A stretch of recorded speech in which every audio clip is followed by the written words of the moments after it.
చనిపోయింది ఒక సామాన్యమైన వ్యక్తి. చనిపోయిన వ్యక్తి 4 సార్లు ఎంపీగా చేసిన వ్యక్తి. చనిపోయిన వ్యక్తి సామాన్యమైన వ్యక్తి. ఎక్స్ ముఖ్యమంత్రి గారి తమ్ముడు, దివంగత ముఖ్యమంత్రి గారి తమ్ముడు చనిపోయాడు. చనిపోయిన వ్యక్తి 4 సార్లు ఎంపీగా పనిచేసిన వ్యక్తి, 4 సార్లు ఎమ్మెల్యేగా పనిచేసిన వ్యక్తి. ఇటువంటి వ్యక్తి చనిపోతే అసలు లా అండ్ ఆర్డర్ అసలు ఆంధ్ర రాష్ట్రంలో ఉందా?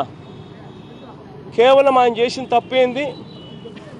జమ్మలమడుగు నియోజకవర్గానికి ఇన్ఛార్జిగా తాను వ్యవహరించడం. జమ్మలమడుగు నియోజకవర్గంలో మా పార్టీకి ఇంతకు ముందు గెలిచిన ఒక ఎమ్మెల్యే ఆదినారాయణ రెడ్డి అనే ఎమ్మెల్యే అమ్ముడుపోవడం, చంద్రబాబు నాయుడు గారు ఆయన ప్రలోభాలు పెట్టి తీసుకోవడమే కాకుండా ఆయన ఏకంగా మంత్రి పదవి కూడా ఇచ్చి ఆయన పదవిలో పెట్టుకున్నాడు. అక్కడ తెలుగుదేశం పార్టీకి సంబంధించిన రామ్ సుబ్బారెడ్డి, వీళ్ళిద్దరినీ తట్టుకునే దానికోసం ఒక ఫ్రెష్ ఫేస్ను మేము తీసుకొచ్చినాం. మా క్యాండిడేట్ ఎవరైతే ఉన్నారో యంగ్స్టరు, ఫ్రెష్ ఫేసు, వీళ్ళని ఢీకొంటా ఉన్నాడు. ఇటువంటి పరిస్థితుల్లో జమ్మలమడుగు నియోజకవర్గానికి ఆ సుధీర్ రెడ్డి అనే మా క్యాండిడేట్ను, యంగ్స్టర్ను బలపరిచే కార్యక్రమం వివేకం చిన్న బాధ్యతలు తీసుకున్నాడు. ఆయన చేసిన పాపం వల్ల జమ్మలమడుగు నియోజకవర్గంలో అత్యధికంగా తిరగడం. ఆ పాపానికి వీళ్ళు చేసింది ఏమిటి? ఏకంగా మనిషినే లేకుండా చేసే కార్యక్రమం చేస్తూ ఉన్నారు. ధర్మమేనా ఇదని అడుగుతా ఉన్నా. నేను ఒకటే చంద్రబాబు నాయుడు గారిని సూటిగా ఒకే ప్రశ్న అడుగుతా ఉన్నా.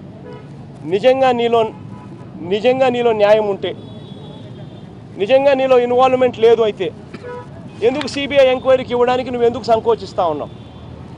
Straight question. If you are not at fault, why are you hesitating to give this case to CBI inquiry? Straight question. చనిపోయిన వ్యక్తి ఎవరు? Person who's died, person who passed away ఎవరు? He's a brother of ex-chief minister, 4-time MP, 4-time MLA. Person like that was brutally killed. Somebody walked into the house. ఒక్కడే ఉన్నాడు అని తెలిసి పగడ్బందీగా పథకం ప్రకారం ఆయన ఒక్కడే ఉంటున్నాడన్న సంగతి కూడా తెలుసుకుని అర్ధరాత్రి పూట ఇంటికి వెళ్ళి అంత దారుణంగా ఒక వ్యక్తిని చంపడం అన్నది హౌ ఇస్ ఇట్ ఫేర్? దీన్ని ఖచ్చితంగా ఎంక్వైరీ జరగాలని, సిబిఐ చేత ఎంక్వైరీ జరగాలని, చంద్రబాబు నాయుడు గారికి రిపోర్ట్ చేసే పరిస్థితి, చంద్రబాబు నాయుడు గారికి అత్యంత సన్నిహితులుగా ఉన్న డీజీపీని, అడిషనల్ డీజీ వెంకటేశ్వరరావు గారిని, ఇటువంటి వ్యక్తులను దయచేసి రాష్ట్రంలో ఎలక్షన్ బాధ్యతల నుంచి తప్పించండి.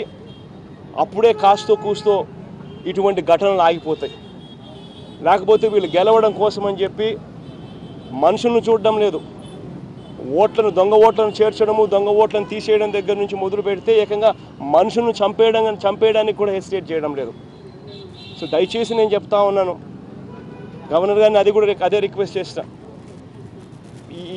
ఈ అధికారులను దయచేసి తప్పించండి. ఇటువంటి వాళ్ళు ఉంటే రాష్ట్రంలో ఎన్నికలు జరగవు.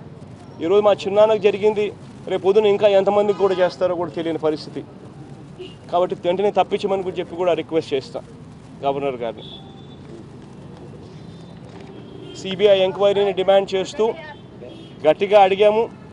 ఈ డిమాండ్ను గన నెక్స్ట్ 1 or 2 డేస్లో ఈల్డ్ కాకపోతే కోర్టుకు కూడా పోతాం. కోర్టుకు కూడా పోయి కూడా we will press for CBI enquiry. ఈ డిమాండ్కి గన వాళ్ళు కానీ ఈల్డ్ కాకపోతే ఇన్ ద నెక్స్ట్ 1-2 డేస్లో. అర్ధరాత్రి పూట కొంతమంది ఇంట్లోకి వచ్చి ఒక మనిషిని చంపేసి వెళ్ళిపోయే పరిస్థితిలోకి వస్తే అసలు ఈ రాష్ట్రం నిజంగా బతకదు. దయచేసి అందరూ కూడా ఆలోచన చేయండి. అందరూ కూడా ఖచ్చితంగా ఇది సిబిఐ ఎంక్వైరీకో లేకపోతే థర్డ్ పార్టీ ఎంక్వైరీకో, పోలీస్ ఇక్కడ పోలీస్ బాసులు ఇక్కడ చంద్రబాబు నాయుడు గారికి రిపోర్ట్ చేయని వ్యవస్థలతో ఎంక్వైరీలు చేయించే దానికోసం మీరు కూడా దయచేసి వాయిస్ ఇవ్వమని చెప్పి కూడా కోరుతా ఉన్నా.